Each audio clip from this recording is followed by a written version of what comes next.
오늘 본문에서도 우리가 읽은 것처럼 하나님은 영생의 소망이 있는 하나님의 말씀을 세상 가운데 증거하는 존재로 주의 백성들을 구원하시고 또 사명을 주셨습니다. 전도를 통하여서 어두운 세상에 소금과 빛의 역할을 감당하며 진리를 증거하라 라고 하셨지요. 얼마 전에 기사를 보게 되었습니다. 얼마 전까지만 해도 또 지금도 마찬가지지만 동성애에 대한 한국 교회의 여러 교회들의 그런 목소리가 있어 오지 않았습니까? 그 중에서 경남 지역의 한 큰 교회입니다. 그 지역에 손에 꼽히는 큰 교회였는데 그 교회에서도 동성애는 하나님의 말씀에 반하는 것이다 라고 하면서 동성애 반대에 아주 중심적인 역할을 하였었던 그런 목소리를 내었던 교회였습니다. 그런데 얼마 전에 확인한 그 기사에 따르면 그 교회의 목사님께서 이 교회를 너의 아들에게 물려주라 라고 하는 하나님의 계시를 듣고 부자 세습을 하였습니다. 한편으로는 동성애라고 하는 또 성경에서 말하는 하나님의 말씀의 진리와 또 세상의 그 다름 속에서 목소리를 내며 또 힘겹게 그렇게 싸워온 교회의 모습, 하지만 한편으로는 또한 교회의 세습이라는 바로 그러한 목회자의 가정 혹은 또 교회의 기득권층의 안정에 기대어서 하나님의 뜻을 그렇게 오용하고 있는 교회의 모습들을 보게 됩니다.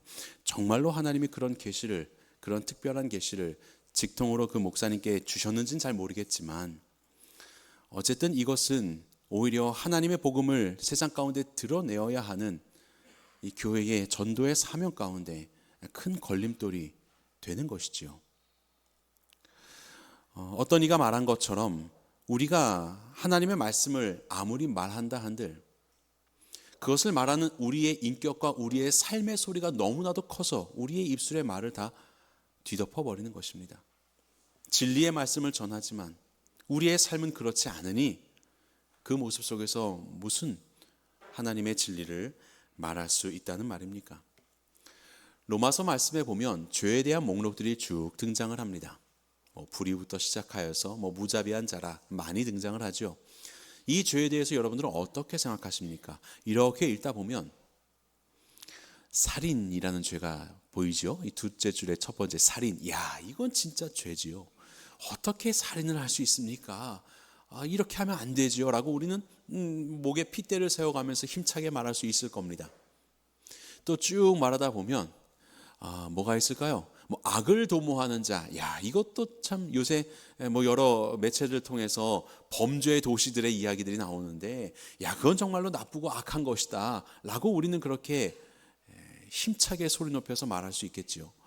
그런데 누가 보더라도 혹은 우리에게 있어서 당당하게 이 교회 안에서 나의 고개를 들고 당당하게 이것은 죄입니다 라고 말할 수 있는 그 죄 말고 어떤 부분에서는 우리의 삶에 너무나도 밀접하게 다가와 있어서 사실 죄라고 말하기에도 좀 말하고 싶지 않은 희미하게 읽고자 하는 그런 내용들도 있습니다. 무엇이 있을까요? 여기에 보시면 탐욕. 여러분 탐욕에 대해서는 어떻게 생각하십니까? 여러분 탐욕에 대해서 자유로우십니까? 수군수군하는 자라고 되어 있습니다. 하나님의 뜻과는 상관없이 내 생각 속에서 그것이 진짜인지 가짜인지 그 중요한 것이 않고 마음 맞는 사람들이 이렇게 모여서 수군수군거리면서 무언가 일을 내고 있는 바로 그런 것들. 하나님이 보시기에 이 모든 죄의 목록들은 다 사형에 해당하는 것이라고 말씀하셨습니다. 그것인 줄 알면서도 사람은 이 일들을 행하고 있다라고 말씀하셨어요. 살인만 사형이 아니라 수군거림도 사형에 해당하는 죄입니다. 여러분 안에 있는 탐욕도 사형에 해당하는 죄인 거예요. 뭔가 그럴듯하고 나는 자유롭다고 생각하는 것만 죄가 아니라 어쩌면 우리의 일상 속에서 내가 행하고 있는 바로 그러한 모습들도 사실 하나님 보시기에는 경중이 없는 똑같은 죄입니다. 똑같은 죄인 것이에요. 교회를 사유화하는 모습들, 하나님의 말씀이라고 하는 목회자의 권위를 가지고 세우려고 하는 사실상 자신의 삶의 안위들, 거기에 동조하고 있는 교회의 기득권 세력들, 여기에 무슨 하나님의 뜻이 있고 하나님의 진리가 이웃사랑의 모습이 있겠습니까? 죄인 것이지요. 성경에 보면 죄의 경중이 없지만 또 죄의 경중이 있기도 합니다. 예를 들면 주인의 뜻을 알고도 행하지 아니하는 종과 주인의 뜻을 모르고 행한 종의 차이.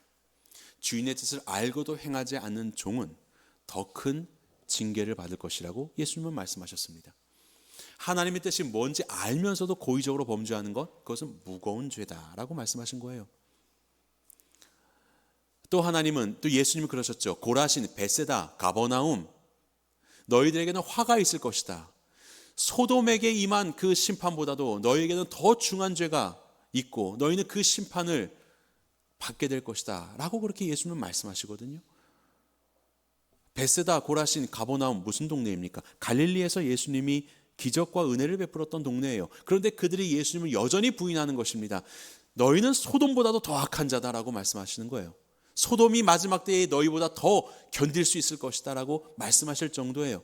주님의 은혜를 알고도 경험하고도 하나님 앞에 범죄하는 바로 그런 죄악들에 대해서 예수님이 이렇게 무거운 죄라고 말씀하시는 것입니다. 그렇다면 세상을 향해서 우리가 말하는 죄다라고 하는 것보다도 사실상 이것을 알고 있는 우리가 우리의 내면 속에서 또 우리 속에서 스스로 범하고 있는 이 죄들은 얼마나 더 무서운 일인가요?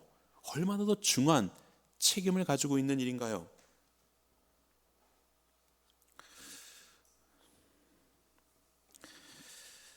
그래서 기독교 작가인 찰스 모어가 이런 이야기를 합니다. 그리스도를 따르는 모든 이에게 진짜 위험은 믿지 않는 것이 아니라 우리가 믿는 바가 교회나 세상에 아무런 차이도 만들어내지 못하고 있는 것이다.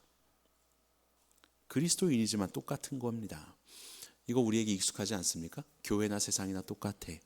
정말로 이 말이 세상이 아니라 교회 안에서조차 당연한 말처럼 이렇게 여겨진다면 도대체 진리란 무엇입니까? 우리의 생명의 주인 되신 하나님은 어디에 계신 것입니까? 교회가 왜 여기에 존재하는 것이죠?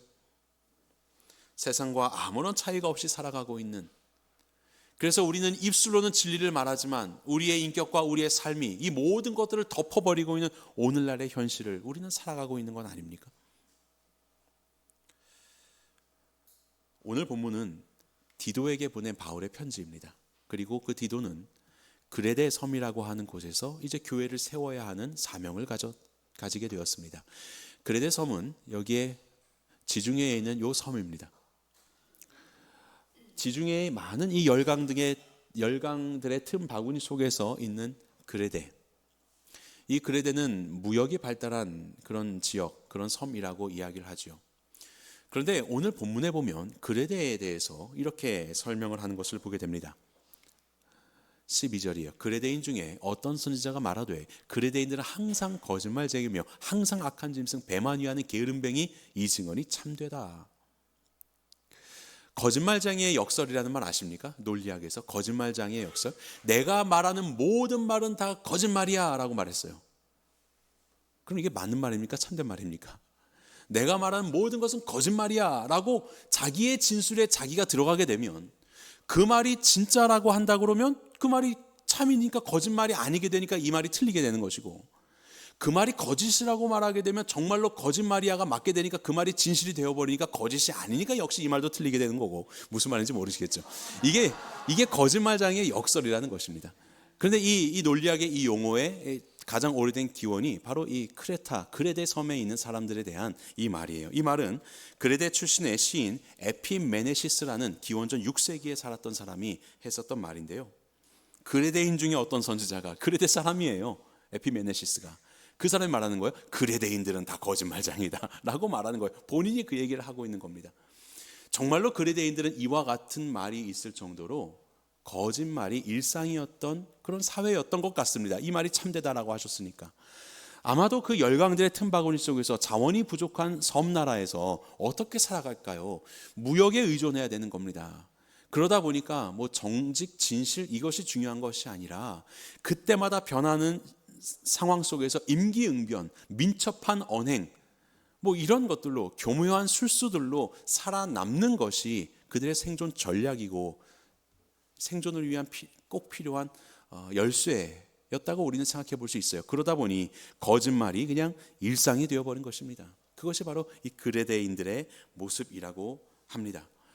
여러분들 성경책 보시면요, 한번 10절 보시겠어요? 불순종하고 헛된 말을 하며 속이는 자가 많대요. 할례파 중에서 그런 사람들이 있대요. 심지어 11절에 보니까 하반부에 마땅하지 아니한 것을 가르쳐서 가정들을 온통 무너뜨린대요. 왜냐하면 자기의 이익을 취하려고. 이런 사람들이 그레데에 많이 있었다. 심지어 교회 안에 있었다라고 말하는 거예요. 자기의 이익을 위해서 거짓인데 거짓을 이렇게 포장하여서 거짓말을 하면서 결국 가정들이 무너지고 사회의 질서가 무너지고 자기들의 배만 위하는 모습들이요.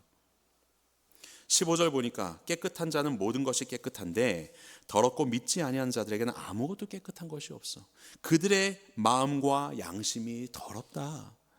겉으로 보기에는 깨끗한 것처럼 형식적인 신앙생활을 하지만 사실 마음이 부패하여 있는 자들을 말하는 것이죠. 16절 볼까요? 같이 읽어보겠습니다. 1장 16절 시작. 그들이 하나님을 시인하나 행위로는 부인하니 가증한 자요 복종하지 아니하는 자요 모든 선한 일을 버리는 자니라. 입술로는 하나님을 말하는 거예요. 입술로는 신앙을 말해요. 하지만 그들의 삶으로는 부인하고 있는, 전혀 옳지 못한 삶을 살고 있는 정직하지 못한 신앙인들의 모습이 그레데 안에 있었다라는 것입니다. 오늘날의 모습은 어떻습니까? 마치 거짓이 난무하는 그레데에서 교회를 세워야 하는 디도처럼 우리가 사는 세상도 이와 같지 않나요? 세상에 많은 것들, 권력을 가지고 있는 지도자들, 그들은 진실을 말하는가? 아니면 진실을 왜곡하려고 하고 은폐하려고 하고 자기의 배를 위하는 일 가운데 사회의 어떤 것들이 무너지든 상관없이 자신들의 배를 위하는 정책과 그리고 그러한 정당의 행위를 하고 있지는 않는가? 기업을 경영하는 경영인들은 어떠한가? 정말로 그들은 올바른 가치들을 위해서 살아가는가? 아니면 기독교인 기업인이어도 이윤 추구를 위해서 하나님의 진리의 말씀과 상관없는 행위를 서슴지 않고 살아가고 있지는 않는가? 바울은 디도에게 이런 거짓된 문화가 깊게 자리하고 있는 그레데에 글을 남겨놓고 그곳에서 교회를 세워가라라고 합니다. 교회 안에서조차 바로 이러한 모습들이 뿌리가 깊어져 있는데 바로 그곳에서 교회를 세워가라라고 합니다. 이것은 단순히 교회 안에 거짓 교사들의 문제를 해결해라 라는 것을 떠나서 거짓이 만연한 이 세상 속에서 그리스도인 공동체가 어떠한 삶을 살아가야 하는지를 보이라라는 것이죠. 그것이 바로 오늘날 우리 교회가 서야 하는 모습입니다. 진리를 왜곡하고 정직하지 못한 신앙생활을 하고 있는 오늘날의 사회 속에서 정직한 자로서 우리가 살고 있는 이 그레데, 우리가 살고 있는 이 나라, 우리의 이웃과의 관계에서 그들을 옳은 대로 돌아오게 할 수 있는 목자로서 사는 것, 목자는 바로 이 정직 위에서 세워진다는 것을 기억하시기 바랍니다. 거짓에 대해서 한번 살펴보겠습니다. 거짓의 특징이 있다면 그것은 진리를 부정하는 것이죠. 진리를 부정하는 겁니다. 본문에 보면 그레데인들을 거짓말쟁이, 그것도 항상 이렇게 말합니다. 항상 거짓말쟁이. 거짓말쟁이라고 하는 이 명사는 여기 슈스테스라는 그 명사를 쓰는데 이 명사는 동사에게서 유래하였습니다. 슈도마이, 거짓말하다라는 동사에서 유래한 명사입니다. 슈도, 이거 뭡니까? 가짜라는 뜻이죠. 슈도, 가짜. 그래서 우리가 과학같이 보이지만 사실은 과학적이지 않은 것을 슈도 사이언스라고 그렇게 말하죠. 가짜입니다. 진리처럼 포장되어 있는 것 같고 말하지만 사실은 그것은 진리가 아닌 것이에요. 이것을 거짓이라고 말합니다. 하지만 그걸 진리처럼 우리에게 속이는 것이죠. 진리를 부정하는 겁니다. 사실은 진리에 있지 않은 것이에요. 이것이 바로 거짓이라는 것입니다. 가짜 그리고 모조입니다. 거기서 우리는 이 거짓에 대해서 두 번째 통찰을 알 수 있는데 이것은 진리를 부정하는 것일 뿐만 아니라 진리와 분리되어 있다라는 것입니다. 여기 슈도마이라고 말씀드렸는데 슈드, 이것은 가짜이고 오마이가 있습니다. 오마이, 이것은 그냥 어미인데 어떤 존재가 되다 이런 뜻입니다. 무슨 존재가 되어지다, 되다. 그냥 거짓된 존재가 되는 것입니다. 거짓된 존재가 되는 것. 그게 거짓말하는 것이에요. 그러니까 거짓말이라는 것은 단순히 말로만 거짓을 말하는 것이 아니라 그의 중심이, 그의 존재가 거짓 안에 거하고 있는 것을 말하고 있는 거예요. 그 실체를 드러내는 것이에요. 사단에 대해서 주님이 이렇게 말씀하시죠. 너희 아비 마귀 사탄에게서 났으니 너희 아비의 욕심대로 너희도 행하고자 하느니라. 그는 처음부터 살인한 자, 진리가 그 속에 없으므로 진리에 서지 못하는 자. 사탄의 특징입니다. 그 안에는 진리가 없습니다. 그냥 그럴듯한 말을 하지만 다 슈도입니다. 다 거짓 진리입니다. 그리고 실상 그의 존재 자체가 진리가 없는 존재이고, 그래서 진리 안에 거하지 못하고 있는 존재이기 때문에 그가 만들어내는 것은 온통 거짓입니다. 그래서 그를 거짓말쟁이요 거짓의 아비라고도 이야기하는 것이죠. 사탄이 바로 이러한 존재입니다. 그는 거짓을 말할 뿐만 아니라 그의 존재 자체가 거짓 진리와는 분리되어 있는 거짓된 존재라는 것이에요. 이것은 우리의 모습을 살펴보게 합니다. 나는 성도인데 거짓을 행하고 있지는 않은가? 그렇다면 정말로 내 마음속 깊은 곳에 나는 진리 안에 속해 있는 자인가? 비진리 안에 여전히 머물고 있는 자인가? 바로 그 순간 나를 지배하는 것은 정말로 하나님이신가? 죄인가? 우리는 이것을 생각해 보아야 합니다. 단순히 내가 아이고 잠깐 실수했어요 라고 가볍게 넘어갈 문제가 아니라 정말로 내가 어디 안에 거하고 있는 존재인지를, 우리의 저 깊은 실체를 주님 앞에 솔직하게 내어놓고 하나님의 말씀 앞에 우리는 서야 하는 것이에요. 거짓이라는 건 단순히 말의 문제가 아니라 존재의 문제이기 때문에 그렇습니다. 정직에 대해서 보겠습니다. 본문의 2절은 하나님에 대하여 거짓 없으신 하나님이라고 말씀합니다. 하나님은 거짓이 없으십니다. 그분은 진리의 하나님이십니다. 진리에는 거짓이 없습니다. 진리라는 것에 특징이 하나 있는데 그것은 무엇이냐면 일치입니다. 동일하다라는 것입니다. 하나님은 동일한 분이십니다. 변하지 않는 분이십니다. 그의 마음과 말씀과 행함이 동일하신 분이십니다. 이것이 바로 진리이죠. 오늘 본문의 9절 말씀을 보게 되면 우리 한 목소리 읽어보겠습니다. 시작. 믿분 말씀의 가르침을 그대로 지켜야 하리니 이는 능히 바른 교훈으로 권면하고 거슬러 말하는 자들을 책망하게 하려 함이라. 온통 거짓이 난무하고 있는 그레데 섬과 그 안에 교회의 사람들에서 디모데를 통해서 하신 말씀이 뭐냐면 사람들을 세워라. 사람들을 세워라. 교회의 일꾼들을 세워라. 그런데 그 교회의 일꾼들은 그 거짓된 상황 속에서 어떠한 삶을 사는 자들이냐면 믿음 말씀의 가르침을 그대로 지키는 자들. 하나님의 믿으신 말씀, 믿부다라는 건 믿음직스럽다, 충성되다, 일관되다 라는 뜻입니다. 그 거짓이 없으신 하나님의 말씀을 내 삶에서도 그대로 살아내는 바로 그러한 일꾼들이 그레데 교회에 필요했던 것이에요. 그들을 통해서 그 어두운 세상에 소금 되게 하시고 빛 되게 하시겠다라고 하시는 말씀이에요. 그들의 그릇 때문에 책망시키시며 하나님의 교회를 다시 세워가시겠다라고 말씀하시는 것입니다.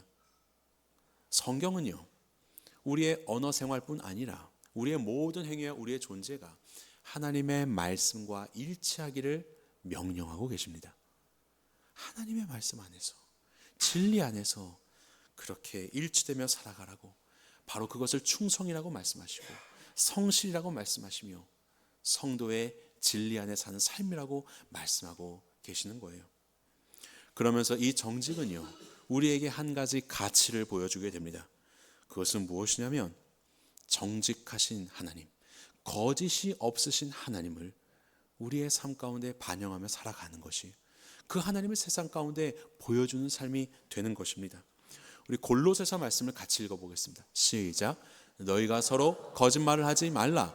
옛사람과 그 행위를 벗어버리고 새 사람을 입었으니 이는 자기를 창조하신 이의 형상을 따라 지식에까지 새롭게 하심을 입은. 거짓을 버리라고 하지요. 왜요? 우리는 거짓 없으신 하나님의 자녀이기 때문에. 그래서 우리가 새 사람을 입은 존재야, 우리를 이렇게 지으신 하나님, 거짓 없으신 하나님의 형상을 따라 우리는 지식에까지 새롭게 하심을 입은 존재야. 그러므로 성도의 마땅한 삶은 거짓을 떠나는 삶을 사는 것, 바로 이것입니다. 거짓말을 하는 삶뿐만 아니라 거짓을 떠나는 삶을 우리는 삶으로 인하여 마땅히 지음받은 우리의 새 사람, 그리고 우리를 이렇게 지으신 우리의 근원 되신 하나님이 어떠한 분이신지를 우리의 삶 가운데 누리고 세상 가운데 증거해야 할 사명을 가진 성도라는 것을 반드시 기억하시기 바랍니다. 세상이 왜 우리의 소리에 귀를 기울이지 않습니까? 왜 세상이 하나님의 말씀 가운데 귀를 기울이지 않습니까? 그 말씀을 증거하는 교회의 모습 가운데 하나님의 모습이 보이지 않기 때문에 그렇습니다.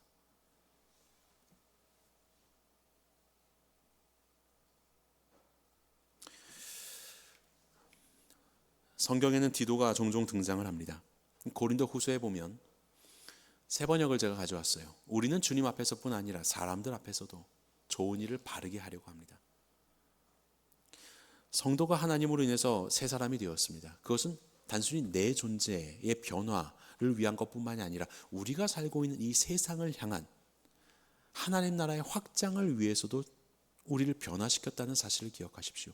단순히 우리가 주님 앞에서뿐만이 아니라 하나님만 아시면 됐지, 아니요, 그것만이 아닙니다. 하나님뿐만 아니라 사람들 앞에서도 좋은 일을 바르게 하는 자가 되어야 된다. 디도가 바울과 함께 그 선교 여행을 이제 함께 했었던 그런 동역자였습니다. 그런데 어느 날 예루살렘 교회가 기근으로 인해서 정말로 어렵게 됐어요. 가난하게 되었어요. 그래서 이 예루살렘이 이제 어머니 교회이지 않습니까? 그 귀한 은혜를 받은 이제 뿔뿔이 흩어져 있는 교회들에서 헌금을 이제 모금을 합니다. 그래서 이 선교 여행 중에 헌금을 모금한 것을 바울이 예루살렘을 이제 섬기는 일에 가져다 주는 거예요. 1차, 2차 때에 선교에서 모금했던 것은 바울이 직접 가져다 주었습니다. 그런데 이제 3차 때 이 고린도 교회에서 바울의 사도권에 대해서도 의심하기 시작하고요. 또 다른 이야기로 바울이 그렇게 거둔 헌금을 착복한다라는 소문이 퍼지기 시작합니다. 아니, 바울이 어떤 사람이에요? 자기 생명을 다해서 그렇게 주의 복음을 증거하는 사람인데 무슨 착복을 합니까? 그가 그거 가지고 뭘 이렇게 누린다고요? 그럼에도 불구하고 소문은 생겨나는 겁니다. 어디에서요? 교회에서부터. 그러자 바울이 어떻게 합니까? 무슨 말이야? 내가 얼마나 깨끗한지 알아? 하나님이 날 아셔 라고 하면서 자기의 방법을 고수하지 않습니다. 그래? 그러면 하나님 앞에서뿐만 아니라 사람들 앞에서도 바르게 보여야지. 내가 돈에서 손을 떼겠어. 디도 그리고 고린도 교회도 믿을 수 있는 2명의 신실한 형제, 총 3명의 사람들을 세워서 고린도 교회의 헌금을 이송하는 것을 담당하게 합니다. 이것이 바울의 말이에요. 그 말이 바로 여기에서 나온 겁니다. 우리는 주님뿐만 아니라 그분 앞에서뿐만 아니라 세상 사람들 앞에서도 좋은 일을 바르게 하는, 그래서 기꺼이 디도를 세우거든요. 이것입니다. 우리는 세상으로 부름받는 존재예요. 하나님을 향한 우리의 신앙이 내 안에서만 머무는 것이 아니라 언제나 세상을 향해서 보여져야 하는 세상의 소금과 빛으로서 살아가는 존재가 우리입니다. 그런 우리는 하나님 앞에서 정직한 삶을 살며 세상 앞에서도 부끄럽지 않은 삶을 살아야 되는 것 당연한 건 아니겠습니까? 그래서 우리를 새롭게 창조하신 우리의 하나님이 이 새로운 창조로 어그러져 버린 그레데와 같은 이 세상을 다시 변화시키실 수 있도록 바로 그 새 창조의 역사를 우리를 통해서 함께 하시고자 하시는 건 아닙니까? 그래서 우리는 세상을 향해서 우리는 세상을 섬기는 착한 목자가 되어야 하는데 정직한 목자가 되셔야 합니다. 바로 거기에서 하나님의 통치가 드러나기 때문에 그렇습니다. 그런데 그렇게 삶을 사는 게 참 어렵지요. 우리는 뭐 몰라서 이렇게 삽니까?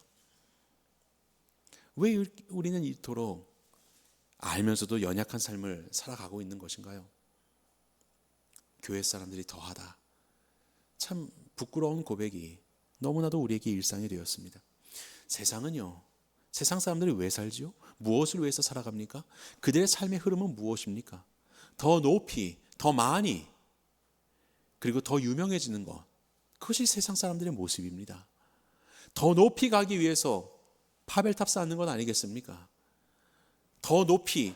그래서 우리가 명품을 말할 때 그 명품의 정의가 뭐죠? 아무나 가질 수 없는 것. 이게 명품입니다. 그 자체가 뭐 좋고 나쁘고는 이게 중요한 게 아니라 그냥 아무나 못 가지는 것, 그거를 갖는 게 그게 명품이죠. 공기가 명품입니까? 공기도 아무도 명품으로 쳐주지 않아요. 아무리 중요해도요. 백 하나, 자동차, 집, 아무나 가질 수 없는 바로 그것. 그래서 값을 많이 올려놓고 소수만 가질 수 있게 하는 것, 그것을 우리는 명품이라고 하고, 그것을 소유하는 것으로 우리가 높은 자리에 올라갔다라고 스스로 착각하지요. 그래서 더 많이 그것을 가지기 위해서, 더 뽐내기 위해서 살아가는 것이 오늘날의 세상이지 않습니까? 그리고요, 그렇게 바벨탑, 그리고 더 많이 가지려고. 그래서 성경에서는 부자에게 말합니다. 네가 아무리 많이 가져봤자 하나님이 너의 영혼을 이날 밤에 가져가시면 그것이 다 누구의 것이 되겠느냐. 하지만 더 가지려고 우리는 오늘도 악착같이 살아가고 있지 않습니까? 그러면서 더 유명해지려고. 사울 왕이 그럽니다. 사울은 천천히요, 다윗은 만만히로다. 견딜 수 없는 겁니다. 천에 만족할 수가 없는 겁니다. 나도 만만히 되기를 간절히 바라는 그 유명세 속에서 그는 결국 타락한 왕이 되어버리고 말았지요. 하지만 세상의 이런 흐름들은 오늘도 여전히 있습니다. 그 세상을 살아가는, 이 그레데를 살아가는 교인들도 똑같이 그 흐름 속에서 더 높이, 더 많이, 더 유명한 삶을 살려고 신앙생활하는 것 아닙니까? 하나님께 기도하는 이유가 무엇입니까? 무엇을 위해서 우리는 오늘도 주님 앞에서 살아가기를 원하십니까? 우리에게 하는 이 수험생들을 위한 기도는 세상에서 말하는 기도와 무엇이 다릅니까?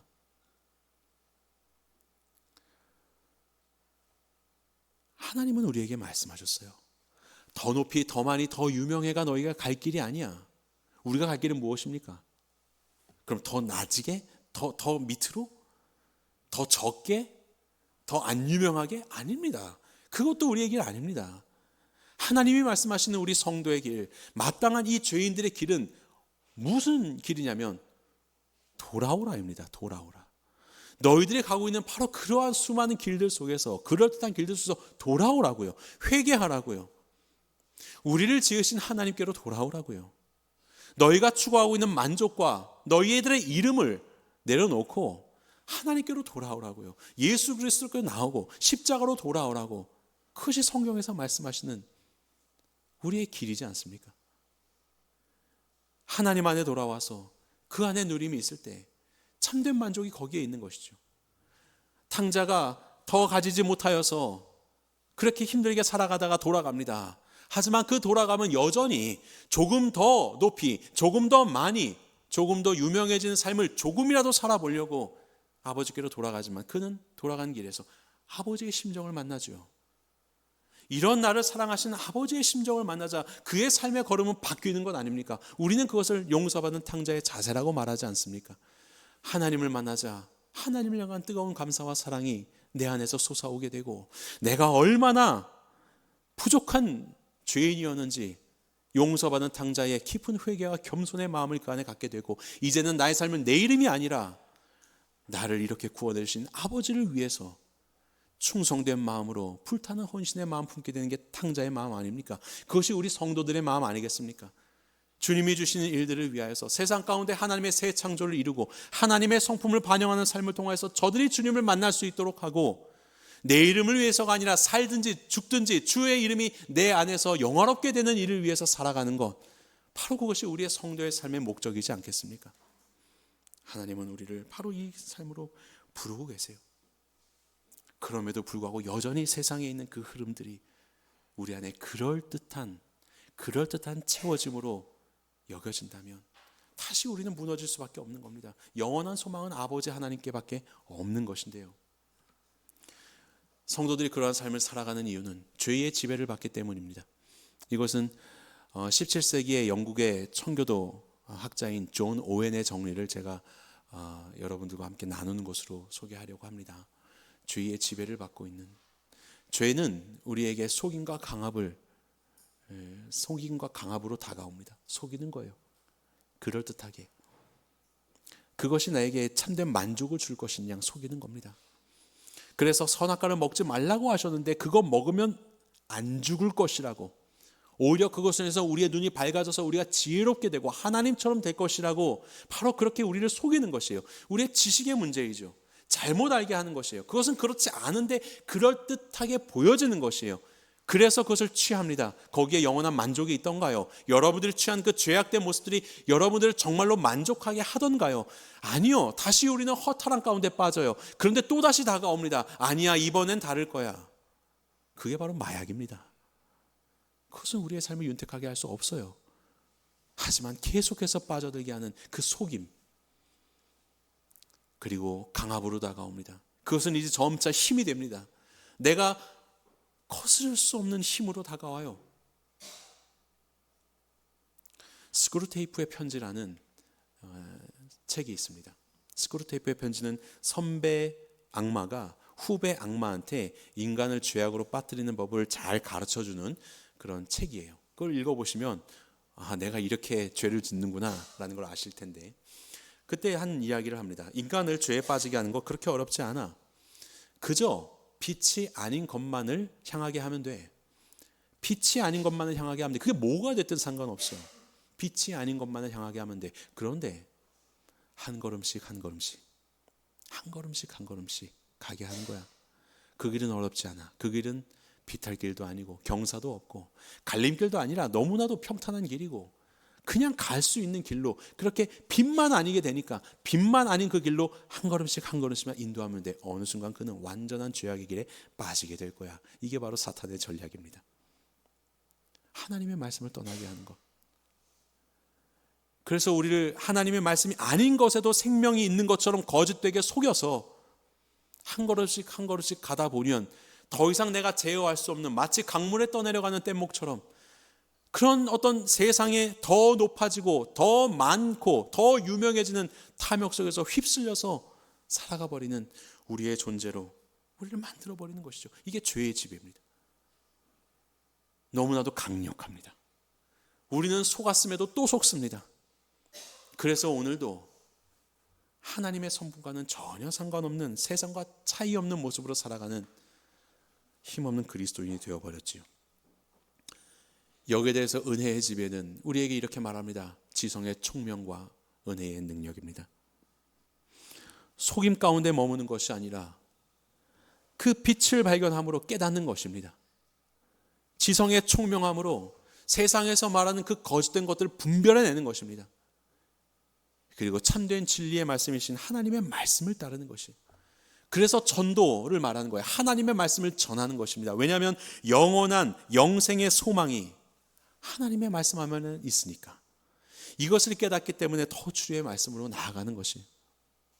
우리가 왜 예배를 드립니까? 여러 가지 이유가 있습니다만, 예배를 통하여서 다시 주님 앞으로 잊혀졌던 것들을 다시 기억하고 다시 다짐하고, 또 목장 모임을 통해서 또 찬양하고 말씀을 나누고 기도하는 것을 통해서 우리가 붙잡아야 될 사명이 무엇인지를 다시 한번 깨닫고 우리 주님의 말씀 안에서 우리의 이 존재가 비춤을 받게 하는 것이지 않겠습니까? 그래서 할 수만 있으면 더 모이기를 힘써서 예배하고 주님 안에서 이 빛 가운데 거하기를 애쓰는 것이 바로 우리의 삶, 우리의 이런 신앙생활의 모습 아니겠습니까? 그 지성의 총명함 속에서 깨닫는 것입니다. 속지 않는 것입니다. 분별하는 것입니다. 그리고 이제 은혜의 능력 가운데 거하는 것이에요. 이 은혜의 능력은 우리에게 있는 죄의 강압으로부터 우리를 보호합니다. 사실 죄의 지배 가운데 쓸려다니는 우리의 인생 속에서 우리를 건져줄 수 있는 힘은 오직 성령 하나님밖에는 없습니다. 여러분들의 스스로의 힘으로는 이것을 우리가 이겨낼 수가 없어요. 언제든지 성도가 하나님의 길을 선택하고 나의 주인 되신 하나님의 다스림을 선택한다면 죄는 더 이상 여러분들을 지배할 수 없습니다. 우리 말씀 찾아보겠습니다. 로마서 8장, 여러분들 성경책으로 찾아보겠습니다. 로마서 8장 13절입니다. 신약성경 249면 로마서 8장 13절 한 목소리로 함께 읽겠습니다. 시작. 너희가 육신대로 살면 반드시 죽을 것이로되 영으로서 몸의 행실을 죽이면 살리니. 아멘. 육신대로 살면 죽는데 어떻게 우리가 살 수 있느냐면 영으로서, 성령입니다. 성령 하나님의 힘으로써 몸의 행실을 죽이면 산다. 우리의 죄악된 이 죄의 지배로부터 우리를 자유케 하시고 죄를 죽일 수 있는 힘은 오직 성령 하나님께 있음을 말씀하는 겁니다. 오직 주의 영만이 우리를 살게 하시고 이 힘을 주시는 거예요. 그렇다면 우리가 할 일은 무엇입니까? 죄의 지배 가운데 있는 우리의 삶을 주 앞에 드리는 것이죠. 성령님 역사해 주십시오. 나의 이런 어려운 문제들, 이렇게 하나님의 영광을 가리는 정직하지 못한 모습이 내 안에 있습니다. 이것으로 하나님이 부르신 이 세상 속에서 성도의 역할을 감당하지 못하고 있는 내가 있습니다. 성령 하나님 나로 깨닫게 해주시고 나의 모든 죄의 곤고함으로부터 나를 건져내 주십시오. 오직 이 죄를 이길 수 있는 것은 성령 하나님의 능력밖에는 없어요. 여러분들의 노력으로 될 것 같으십니까? 노력으로 그 길을 취하지 않는다 하여도 바로 그 자리에서 율법의 이름, 우리 행실의 어떠함들은 결국 또 다른 교만함으로 우리를 죄 가운데 머물게 할 것입니다. 오직 주의 복음과 성령님의 능력만이 우리를 진정으로 자유케 하실 수 있습니다.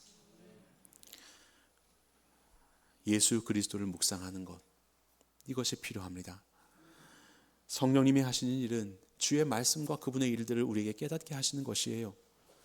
우리의 생각 속에서, 우리의 삶 속에서 그릇된 길을 가려고 하는 바로 그 순간 우리를 위하여서 십자가 가운데 달리신 예수 그리스도를 묵상하시기 바랍니다.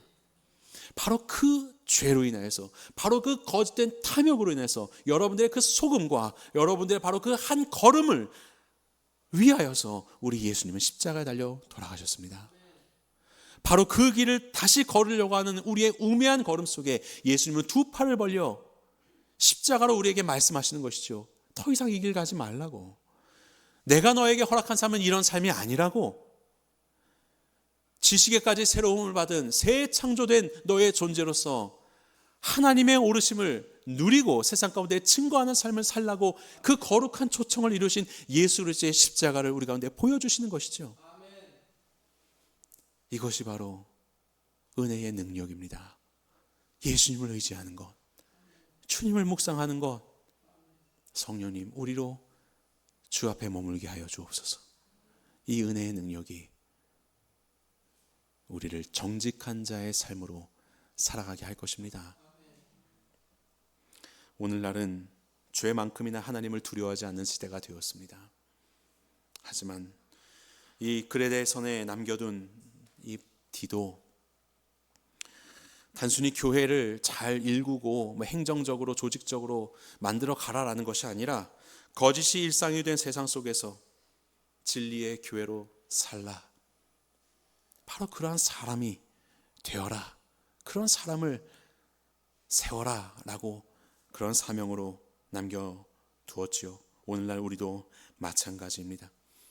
이러한 거짓의 문화가 너무나도 깊게 뿌리박은 이 시대 속에서 진리의 등불을 서고 바로 그 자리에 서 있는 것, 정직한 자로 하나님의 복음의 말씀을 가진 자로 아무도 알아주지 못하는 것 같은 그런 상황 속에서 바로 그 현장 그 시간 속에서 서 있는 것, 바로 거기에서부터 하나님의 나라가 시작되는 것입니다.